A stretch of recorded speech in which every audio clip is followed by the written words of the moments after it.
Antonio Hurtado Padilla, cirujano de columna con gran experiencia en cirugía de la deformidad, que hoy nos hablará de lo que es escoliosis del adulto y lo que sería la instrumentación corta versus larga, cuándo y cómo podemos hacerlo sería más recomendable. Toño, muchísimas gracias por tu participación y te dejamos el micrófono. Hola, Alberto, muchas gracias por la invitación. Les agradezco a todos los que entraron. Bueno, la idea de esta charla es hablar sobre escoliosis del adulto y pues la manera en cómo abordamos este tipo de pacientes. Todas las escoliosis pues generalmente son difíciles, pero creo que la del adulto se ha vuelto un tema muy relevante y que no es nada sencillo. Bueno, la escoliosis del adulto, la más común es la degenerativa, que también se conoce como escoliosis de novo. Y a diferencia de los niños, estos pacientes vienen por dolor y por limitación funcional.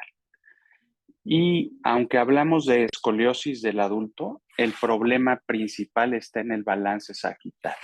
O sea, la deformidad principal del adulto, más que la escoliosis, pues es la pérdida de ese balance sagital. Es, entonces, a veces cuando hablamos de escoliosis, pues más bien es como una enfermedad espinal del adulto donde vamos a tener una deformidad. Puede ser que predomine la escoliosis, pero generalmente el plano sagital es el que está más afectado. En los adultos mayores vamos a encontrar ya escoliosis alrededor del 60%, con escoliosis mayores de 10 grados. Eh, a veces pensamos en una deformidad del plano sagital, pues en algo muy severo, pero la simple pérdida de la lordosis lumbar ya es una deformidad en el plano sagital. Por eso es esencial en el adulto, pues, poner mucha atención en esto, en el plano sagital. ¿Y por qué? O sea, no nada más es ver las radiografías, sino ver las molestias que tiene el paciente. Y hay muchos estudios donde se correlaciona el balance sagital con la calidad de vida, más que el balance coronal. Eh, Como todo, hay muchos tipos de clasificaciones. La más común, bueno, es de la degenerativa, se clasifica en cuatro grandes grupos, que es la escoliosis de novo, que es la degenerativa, la primaria, que bueno, pues es por una degeneración asimétrica de los discos que conllevan a la escoliosis. Están las escoliosis del adolescente, que llegan al adulto y empiezan a progresar en algunos casos por cuestiones degenerativas. Luego tenemos las secundarias, como pueden ser enfermedades neuromusculares de origen congénito, oblicuidad pélvica, y otras que se deben a enfermedades metabólicas o osteoporosis. Pero sigue habiendo aquí en esta clasificación algunos tipos de escoliosis que no se tocan aquí, como pueden ser ya por su etiología, bueno, las que mencionamos, pero una de las más comunes es la iatrogénica, ¿no? Pacientes que hemos operado con una fusión previa y que hacen pues aumenta la deformidad por arriba de la escoliosis, que generalmente es el disco adyacente o un PJK. Otra común son las secundarias a fracturas, que nos pueden dejar una deformidad cifótica como secuela, y bueno, asociada a neoplasias, infecciones y muchas otras, ¿no? Pero creo que una que se ha vuelto también muy común es la iatrogénica o en pacientes operados. La clasificación del SRS, bueno, es parecida o hicieron un símil a la del Lenke, donde pues, dividieron en torácica, lumbar y curva doble, y pues los modificadores, pues que nos van a ir dando mucha información para planear la cirugía, ¿no? Como pues va a ser los parámetros pélvicos, las mediciones de los ángulos, etcétera, ¿no? Que no vamos a adentrar mucho de eso en esta plática. Bueno, la escoliosis del adulto, pues generalmente es una curva lumbar. La mayoría son a la derecha, a diferencia de las de los adolescentes, que generalmente son a la izquierda. Estas igual tienden a ser progresivas dependiendo del paciente o el grado, pueden ser dolorosas y se pueden presentar con síntomas neurológicos como una radiculopatía o datos de claudicación neurógena. Es importante determinar bien cuál es la molestia por la cual acude el paciente, ¿no?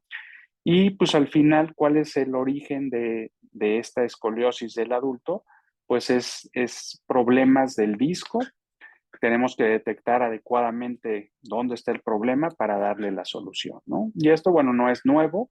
Esto fue descrito desde hace muchos años por Kirkpatrick y Willis, y pues que habla pues de la disfunción, la inestabilidad y finalmente la estabilización. Y todo tiene que ver cuando empieza a fallar el disco y las facetas, ¿no? Entonces, primero, pues tenemos un disco que falla, empieza a haber, pues puede haber dolor, una fase de inestabilidad y finalmente, si esto va progresando, pues se puede estabilizar y se pueden crear deformidades considerables, ¿no? Como les comentaba, pues muchas veces podemos ver que es una escoliosis mínima, pero pues si vemos en el plano sagital, pues no hay, es una espalda plana, ha compensado con esta cifosis y pues el problema está en la pérdida de altura de todos estos discos.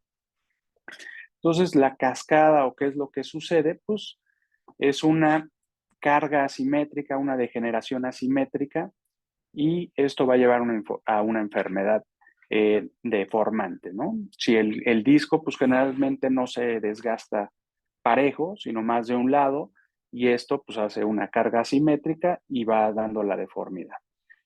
¿Qué va a pasar con esta deformidad? Pues generalmente va a afectar el plano sagital, el plano coronal, y entonces podemos tener lo que mencionábamos, inestabilidad, estenosis, progresión y deformidad.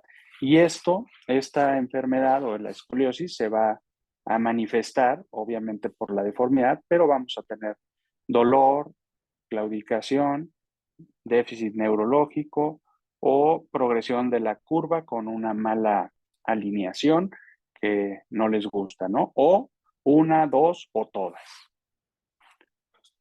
La historia natural de esta enfermedad, pues este tipo de pacientes nos visitan alrededor de la sexta y séptima décadas de la vida y van, pues generalmente por dolor. ¿Qué es lo que veníamos diciendo? Pues es una degeneración discal, tienen listesis laterales, rotación, escoliosis mayor de 30 grados y algo que es importante y es como un factor de riesgo, la mayoría de las curvas son hacia el lado derecho y estas tienden a progresar menos que las que están al lado izquierdo. Entonces, cuando vemos un paciente mayor con una curva izquierda, aunque sea pequeña, pues sabemos que esta pues va a ser, pues tiene mayor riesgo de progresión. Y a veces, bueno, muchas veces nos vamos por la escoliosis principal. Generalmente el ápex está en el centro, L2, L3, pero muchas veces hay una curva fraccional por debajo de esa curva que generalmente está en este nivel y que debemos de poner atención. ¿Cómo se presentan estos pacientes? Pues generalmente llegan por dolor. Hay que identificar si el dolor es principalmente lumbar o radicular o los dos para que nosotros podamos ir determinando cómo pudiera ser el tratamiento. Si refieren dolor en el ápex de la curva o en la curva fraccional, muchos de estos pacientes cuando ya tienen un balance positivo, pues van a presentar fatiga muscular por esta posición. Estos músculos tienden a estar en tensión para tratar de compensar ese balance positivo.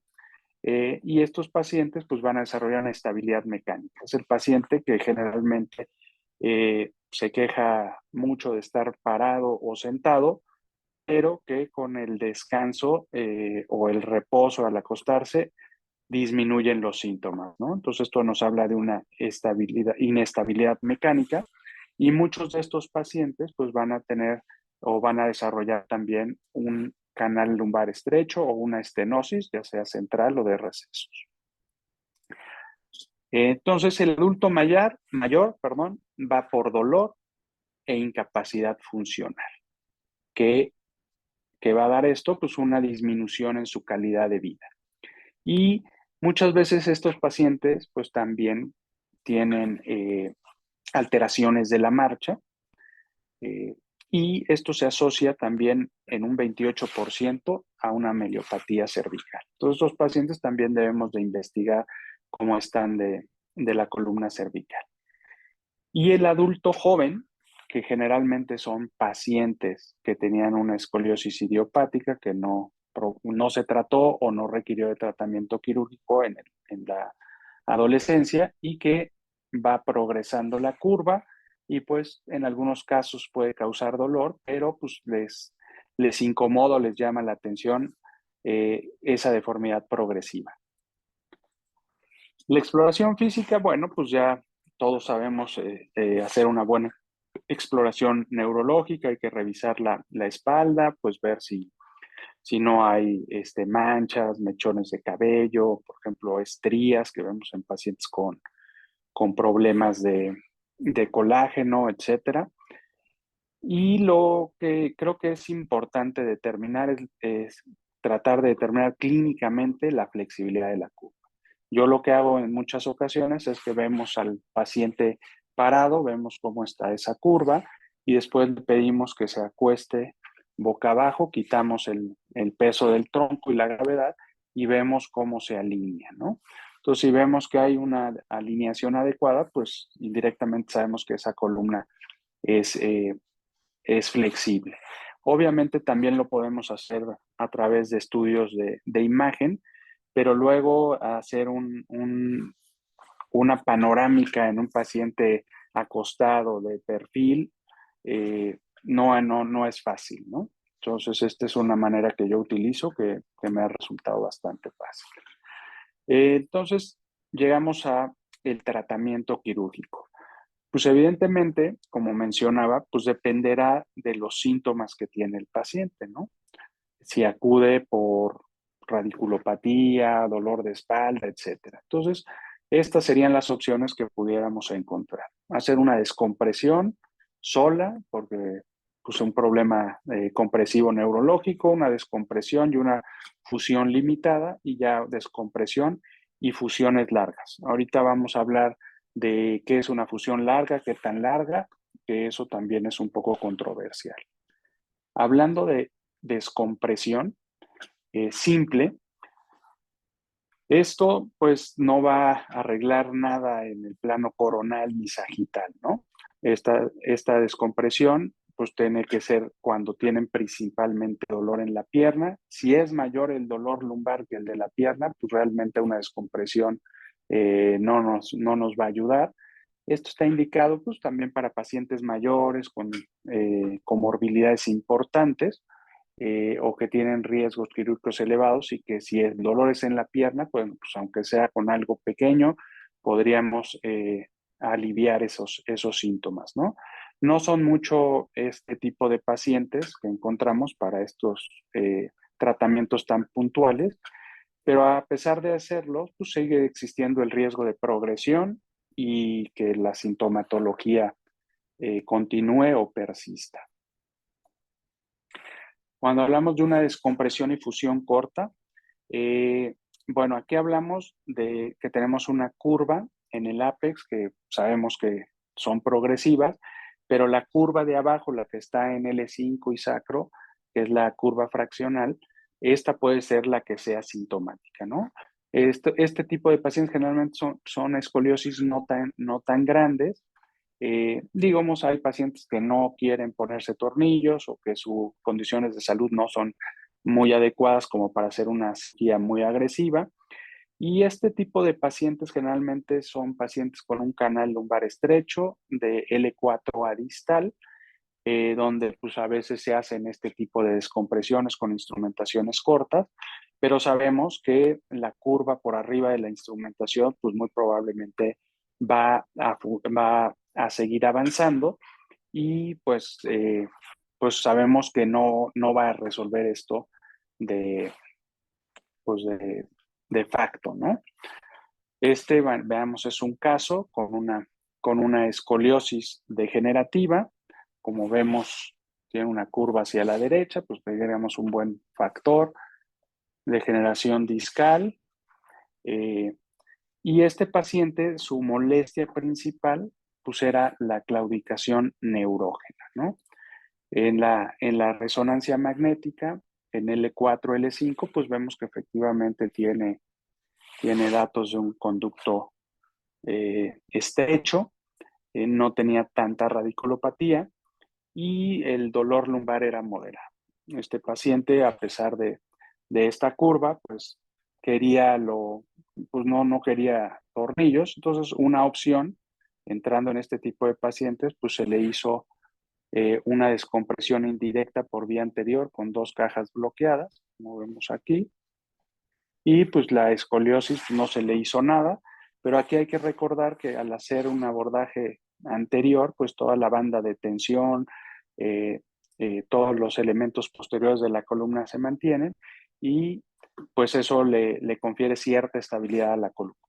Pues, ¿qué va a ser lo más probable? Pues que eso pueda progresar, pero por el momento, pues el paciente se le resolvió la sintomatología, que era principalmente el conducto estrecho en ese nivel. Entonces, luego decimos, bueno, pues ¿para qué los vamos a operar? Pues para disminuir o quitarles el dolor, disminuir o quitar la limitación funcional y evitar el compromiso neurológico, ¿no? ¿Cuáles son los objetivos de las cirugías de las deformidades del adulto? Pues es descomprimir, fusionar, realinear e instrumentar, ¿no? La descompresión puede ser directa o indirecta, ya sea que sea con una LIF, una caja lateral, o a veces que pues, hacemos un abordaje directo, hacemos la descompresión y ponemos una caja por vía posterior. Las instrumentaciones pueden ser cortas o largas. En todos los casos, pues lo que vamos a buscar es una fusión y dependiendo las características de la deformidad, pues una realineación, que puede ser bastante complejo en algunos casos. Pues es importante que consideremos el estado general de nuestro paciente, su salud, ¿no?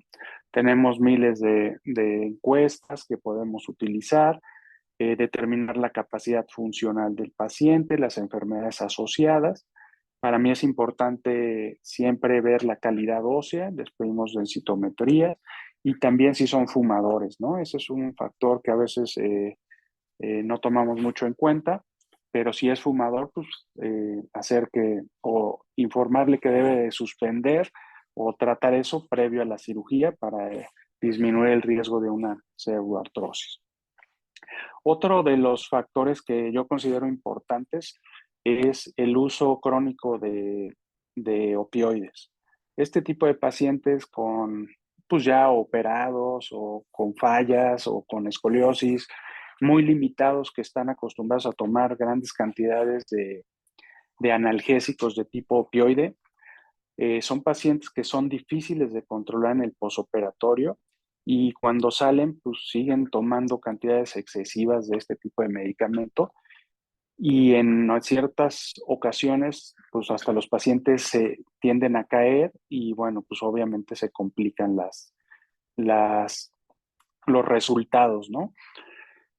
No es fácil quitar los medicamentos y pues cuando los operas, pues como son cirugías agresivas, pues se tiene que dar un buen manejo del dolor, ¿no? Entonces a veces sí es necesario apoyarnos con los algólogos, pero al final es un factor de riesgo el uso de opioides clónicos.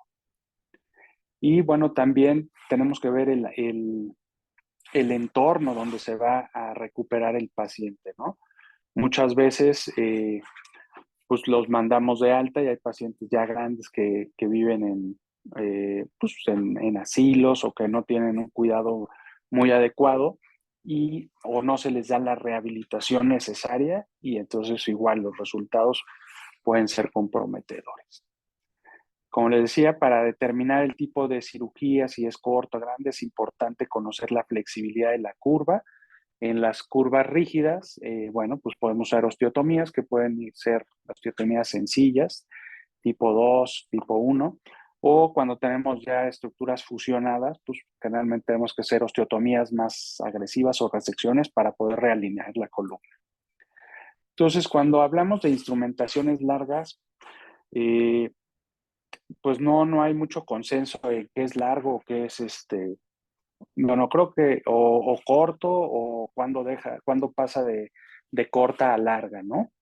Pues por ejemplo, pues una instrumentación de L2 a L5 o sacro, para unos puede ser una instrumentación larga, pero si la comparamos con una a tórax, a T10, pues sería corta, ¿no? Entonces, eso no está muy bien definido, ¿no? Y también, pues, dar instrumentaciones largas o cortas, pues también yo he escuchado instrumentaciones que se tardaron 10, 12 horas, pues uno dice, bueno, de que estuvo larga, ¿no? Entonces es el tiempo, es el número de tornillos, el número de niveles, pues no lo sabemos. Yo así lo veo, ¿no? Una instrumentación por debajo de T12, o sea, de L1 a sacro L5, pues lo dejaría como una instrumentación, ¿no? Cuando hablamos de una instrumentación corta, que es el tema larga contra corta, pues estaríamos parando alrededor de T10. Y cuando hablamos de una instrumentación larga, pues estaríamos hablando de T2, T4 a sacro, o más bien a pelvis. Entonces, estas sí o sí vamos a la pelvis, ¿no? Y estas pues ya son, a mi parecer, las dos son instrumentaciones largas, pero la de la alta pues es más larga, ¿no? Entonces, cuando hablamos de una instrumentación, o sea, vamos a hacer una instrumentación por debajo de T12, pues generalmente son casos degenerativos con escoliosis no muy severas, vamos a decir a la imagen. Generalmente pues, se van a acompañar de datos de estenosis o de radiculopatía y tendremos que ver bien cuál es la molestia principal para que nosotros podamos decidir qué tipo de descompresión y fijación queremos hacer, ¿no? En estas, como les decía, generalmente no, hay que evitar ir a la pelvis o no es necesario y podemos parar en L5 o inclusive en el sacro, ¿no? Generalmente son pacientes más jóvenes. En este caso, pues vemos, no tiene una escoliosis muy grande, tiene dos discos degenerados, bueno, principalmente un poquito, y su sintomatología principal, pues eran datos de dolor en esa zona y datos de claudicación. Entonces, esta paciente, pues se le hizo una descompresión indirecta, 2 niveles, y una instrumentación corta, pues vean, se corrigió la escoliosis y se consiguió un buen balance sagital, ¿no? Entonces, pues sí, creo que podría ser corta, pues sí podríamos catalogarla así, ¿no? Perdón. Y tenemos otro caso, un paciente, pues también, eh, pues de 50 a 60 años aproximadamente, una escoliosis leve, vemos que tiene pues, degeneración discal en varios niveles, en la tomografía, pues un poco una espalda plana y principalmente datos de claudicación neurógena e inestabilidad mecánica, ¿no?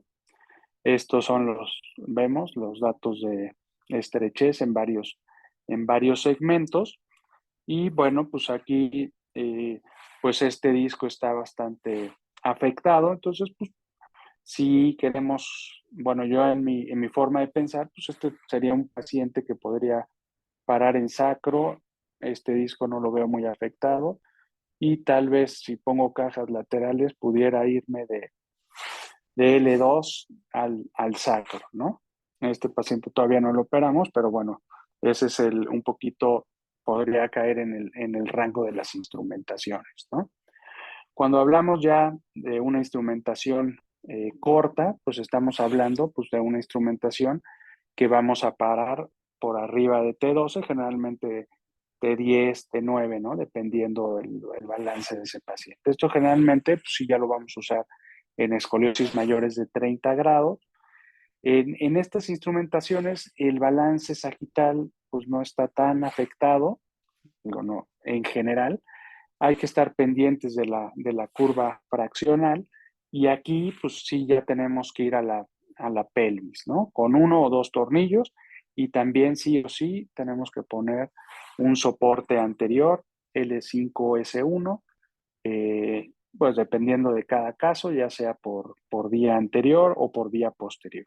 Igual, checar la calidad ósea y determinar bien pues cuál es la molestia de este tipo de pacientes, ¿no? Este caso, una mujer de 63 años de edad que hace 4 años la habían operado, le hicieron una instrumentación nada más, decía que tenía dolor lumbar. eh, Ella dice que no tenía esa curva tan importante y bueno, pues aquí le pusieron de un lado 3 tornillos, no le pusieron ningún soporte y bueno, pues su queja principal era dolor en esta zona y pues se sentía con mucha limitación funcional por el dolor. En la tomografía ya se veía todos estos tornillos, sobre todo los del sacro flojos, y bueno, pues había progresado su escoliosis. Estos son los cambios degenerativos de los discos. En L5 realmente no vemos tanto daño, pues estos ya son discos degenerados o desgastados por la escoliosis.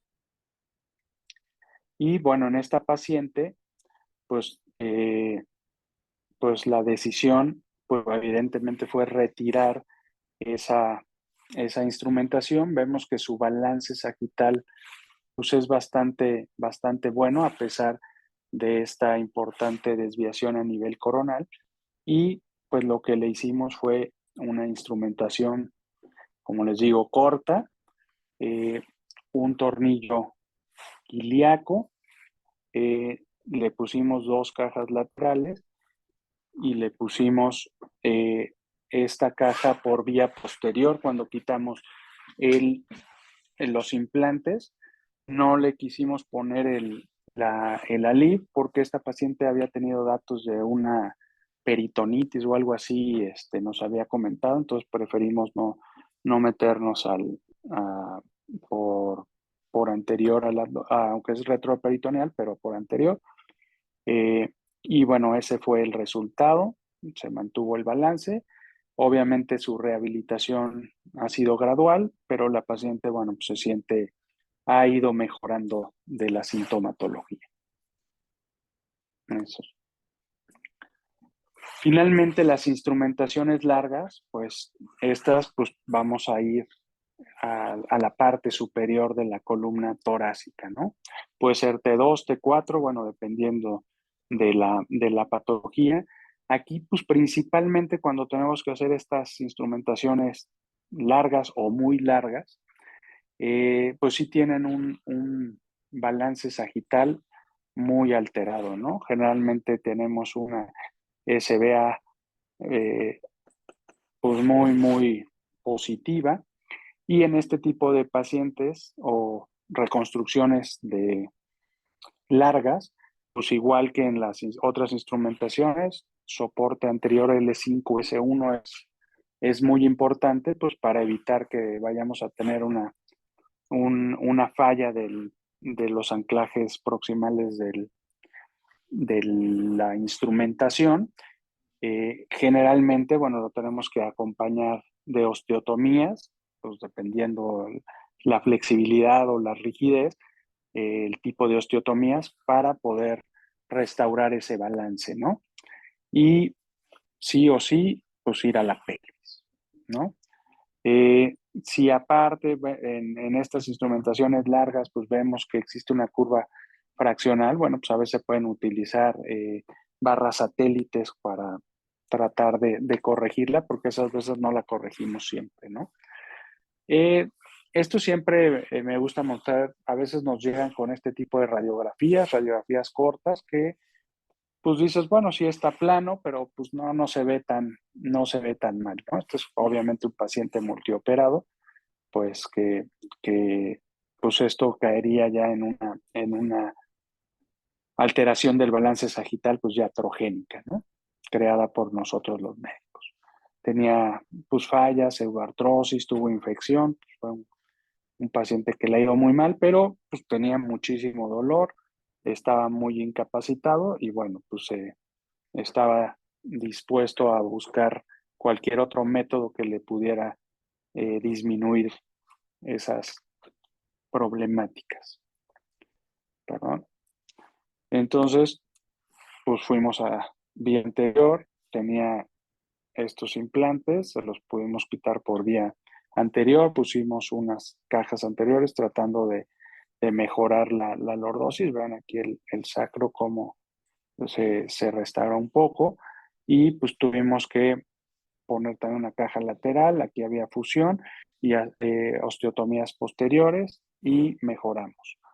Si bien, pues sí, aquí me queda algún poquito de duda, no me encantó, no sé si ir a T2 hubiera sido una mejor idea, pero bueno, en ese momento que se hizo la cirugía, bueno, consideramos que T4 era adecuado o suficiente para este paciente para restaurarlo, ¿no? Su problema, pues como veíamos, era principalmente del plano sagital y no tanto del coronal, ¿no?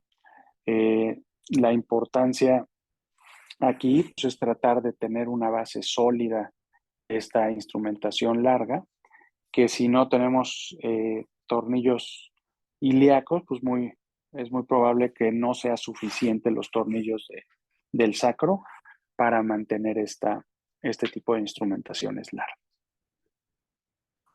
Entonces, como mensaje final, creo que la sintomatología del paciente siempre debe ser la clave para determinar el tratamiento, ¿no?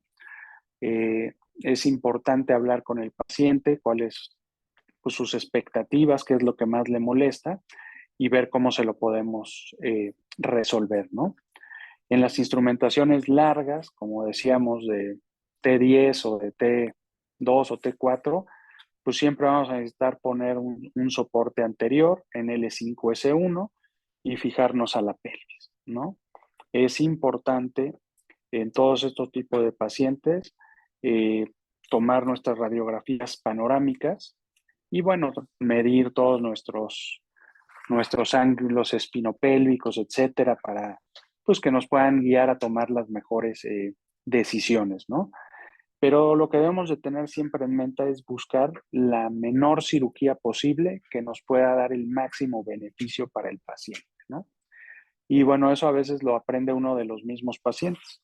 Tuve un paciente que me llegó de 84 años de edad, pues dolor lumbar, un poquito pues de deformidad y bueno, pues uno dije, no, pues lo voy a dejar como nuevo el señor, cajas, tornillos, balance sagital y pues el señor decía, ¿sabe qué, doctor? Pues sí está muy bien, está muy interesante, pero yo tengo 84 años y pues no creo que a esta edad aguante esa cirugía y realmente no estaba tan mal de salud. Me dijo, yo lo único que quiero es que me quite un poco del dolor, ¿no?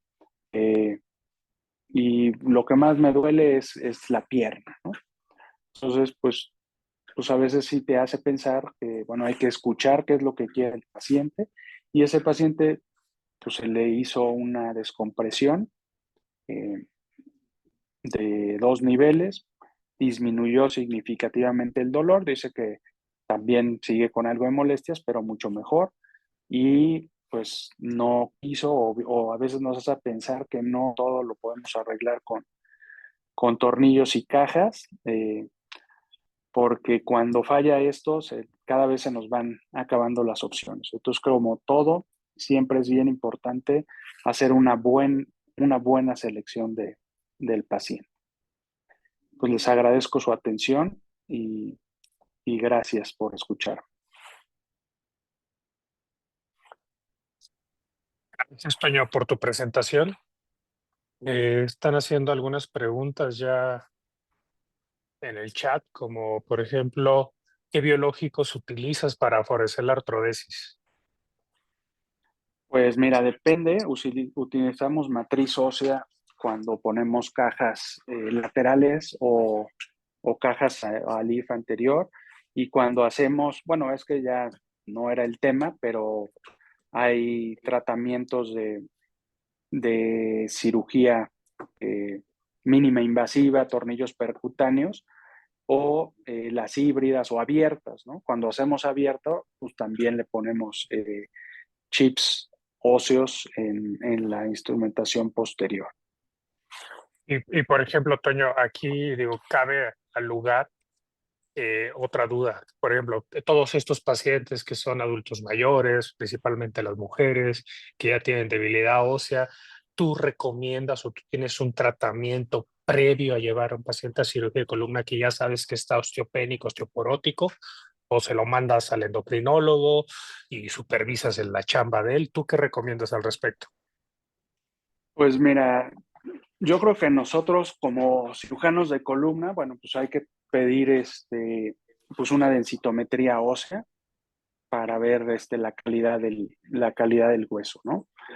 Si tiene unas desviaciones, más de 3, 4 desviaciones estándar, pues sí hay que mandarle o darle tratamiento. Yo realmente no me meto a darles el tratamiento, se los mando a los especialistas de osteoporosis. Y bueno, la realidad es que también ahí tienes que ir pensando, ok, ya que optimicen un poco ese hueso, ¿qué le voy a hacer? Porque pues tampoco va a ser, por más medicamento que le demos, pues tampoco va a ser un buen hueso, ¿no? Entonces pensar si vamos a poner cemento, o como te digo, tratar pues, de ver cómo podemos resolver ese tipo de pacientes con la menor cirugía, ¿no? Porque el riesgo de que fallen es alto, Ok, no son los mejores pacientes. siguiendo con este tema de los biológicos, nos preguntan si en los niveles donde no colocas cajas utilizas fusión posterolateral. Pues digo, pues yo más que cuando hacemos las cirugías abiertas cuando es una escoliosis más de 30 grados y tiene rotación, pues está indicado hacerlo abierto, ¿no? Aunque hagas cajas laterales o lo que sea. Es muy difícil de lograr una buena corrección si lo quieres hacer percutáneo. Cuando lo hacemos abierto, pues nosotros ponemos el injerto más que posterolateral, lo ponemos posterior. Ok, y pregunta el doctor Iván Álvarez Martínez, además de felicitarte por la ponencia, se pide que amplíes la explicación de la utilidad de la LIC en 5.1 en instrumentaciones largas. Bueno, hazte cuenta que una instrumentación larga es como la Torre Eiffel, ¿no? Entonces necesitas tener una buena base, o sea, sólida, unos buenos cimientos para que esa torre no falle. Entonces sabemos que a pesar de que tenga tornillos, pues va a haber movimiento en L5S1, ¿no? Que es el disco que más se mueve. Entonces, aunque esté instrumentado, si no hay un soporte anterior, algo que fije o que disminuya ese movimiento, pues, pues estás poniendo mucho estrés a esos tornillos y lo más probable es que puedan fallar. En pacientes ya grandes, pues también la calidad del hueso, del sacro y de la pelvis, pues no es tan adecuada. Entonces, pues una manera de ayudar a esos cimientos, pues es tener L5S1, pues prácticamente con una buena fusión, o bueno, en ese momento va a estar fusionado, pero que no haya movimiento y que tengamos unos tornillos largos al ilíaco para aguantar esos cimientos de esa torre, digamos. Perfecto. Además de que nos ayuda a la curva fraccional, ¿no? Que en estos casos de deformidad es muy importante. Nos Bueno, dice, obviamente digo, ya si estamos en el balance sagital, pues si ese disco está perdido o está disminuida la altura, pues con una caja, pues podemos recuperar la altura y darle mayor lordosis, ¿no? Ahí el abordaje por vía anterior, pues sería el más indicado para conseguir la mayor cantidad de lordosis en ese nivel, ¿no? perfecto. Y nos preguntan qué criterios utilizas para determinar si te vas a torácico alto o a torácico bajo. Pues mira, generalmente tiene mucho que ver, pues qué tanto balance positivo tiene, ¿no? La SBA. Si es mucho, pues aunque, o sea, si lo jalo a nivel de T10, pues me va a faltar corregirlo, ¿no? Y pues la probabilidad de que haga un PJK ahí arriba, pues es muy alto, ¿no? Entonces, a veces creo que más que pensar en la parte de arriba, a veces tenemos que pensar muy bien lo que vamos a hacer en la de abajo, porque si no logramos hacer una buena reconstrucción de la lordosis lumbar eh, y nos queda plano, pues probablemente se va a seguir yendo, ¿no? Entonces hay que poner mucha atención en el plano sagital, pero pues en la parte baja, ¿no? L4, L5, cuánto necesita y bueno, pues y medir nuestros parámetros, ¿no? Qué tipo de curva tiene, etcétera. Pero digamos, a grandes rasgos, eh, yo, yo soy de la idea de que entre más corta podamos hacerla y evitar ir hasta arriba, en la mayoría de los casos, pues es como una manera más segura, ¿no? Pero bueno, hay casos que no nos queda más que irnos hasta arriba. Perfecto. Y sistemas multibarra, y yo creo que aquí la idea que están preguntando, además de poner 3, 4 barras, probablemente se estén refiriendo a la kickstand en el lado de la Ajá, concavidad. ¿Tú qué dices de esto? pues mira, eso sí lo utilizamos. O sea, el número de barras también va a ir, depende de lo que hagas, ¿no? Si haces una osteotomía de sustracción pedicular, pues sabemos que si le pones otras 2 barras, pues porque es alto el índice de pseudoartrosis a nivel de esa osteotomía, eh, se ha visto que con otras 2 barras, pues ayudas, ¿no? Entonces, si haces una osteotomía, pues sí tienes que poner, o sea, de este tipo, sí tienes que poner más barras. Y si tienes una curva fraccional, pues a veces poner una kickstand rod, que es una barra que va al ilíaco y que se conecta, que es como un poste que se conecta a la instrumentación, pues sí la utilizamos y da buenos resultados. Ok, y nos hablan de, bueno, vimos que presentas mucho tornillos ilíacos, nos están preguntando del S2 alar en relación a probablemente prevenir la disfunción sacroiliaca. Eh, Digo, la verdad, los dos pues tienen muy, muy buena utilidad, ¿no? El S2 a mí se me hace que es un poquito técnicamente más complicado. Eh, sí tiene la ventaja de que queda en el mismo eje, no tienes que poner conector, pero pues creo que si pones un ilíaco o un S2 en una instrumentación larga, el que te acomode está, pues está indicado, ¿no? O sea, necesitamos fijarnos a la pelvis con cualquiera de estos dos métodos. Y por ejemplo, ahí qué tanta problema de sacroiliitis te están dando estos de ilíaco en vez del S2 alar, que sabemos que disminuye la probabilidad de sacroiliitis. Pues mira, yo creo que la sacroileitis, muchos de los pacientes que operamos de ALIF y de cajas laterales, pues yo te diría que un gran número hace sacroileitis y yo creo que es más por la restauración del balance sagital que de ese tornillo. Es generalmente transitorio, muchos pacientes llegan así con el dolor bien clavado, pues los infiltras y con la terapia se les quita, pero hasta en pacientes que no les pones tornillos en la sacroiliaca, pues se quejan, ¿no? Entonces tengo mis dudas si realmente es el tornillo lo que les duele o la realineación de la columna. La mayoría de las veces ese dolor es pasajero, sí es molesto y no es tan fácil de quitar, pero eventualmente desaparece. Y creo que esto es lo más importante, ¿no? De dar a entender que esto es pasajero y tratable. Están haciendo más preguntas sobre debilidad ósea, en este caso de osteoporosis y cementación de tornillos, pero creo que es una buena pregunta para ampliar sobre todas las estrategias que se pueden utilizar para evitar el pull out, digo, es término gringo, pero al final de cuentas es eso, la extracción del tornillo. ¿Qué otras recomiendas tú aparte de la cementación de tornillos? Pues si tienes mala calidad ósea, también puedes utilizar en la parte superior de tu instrumentación, eh, acabar con ganchos o poner bandas sublaminares. Eso lo hemos hecho. Digo, también la verdad es que no hay muchos sistemas adecuados para hacer los tornillos cementados. No tenemos tantos, pero se pueden utilizar. Y, híjole, yo sigo pensando que tal vez esos pacientes con una buena osteoporosis, pues tal vez no sean los mejores candidatos a ponerles tornillos.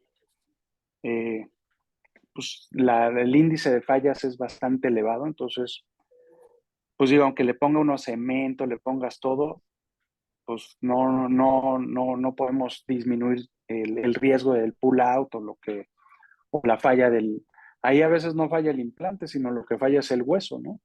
Se colapsa o en vértebras, pues ves cómo hace como un windshield, como un mono de parabrisas, como los de los ilíacos, pero en las vértebras superiores, ¿no? Entonces, es un buen tema que podemos después discutir de qué hacer en esos huesos de mala calidad.